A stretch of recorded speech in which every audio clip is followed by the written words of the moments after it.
کہ مجھ پر ہونے والے بے انتہا ظلم کی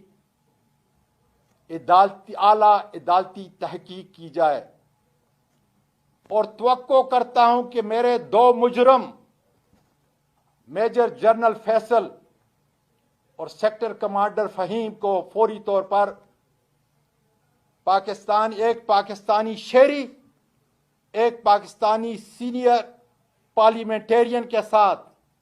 ماورائے قانون، آئین اور عدالت زیادتی اور کسٹوڈیل ٹارچر کا مداوع کرنے کے لیے اپنے عہدے سے فوری ہٹایا جائے، تاکہ یہ اپنے عہدوں کی پس منظر میں ناجائز استعمال کر کے اپنا اثر رسوخ عدالتی اور عوامی تحقیق پر اثر انداز نہ ہو سکیں۔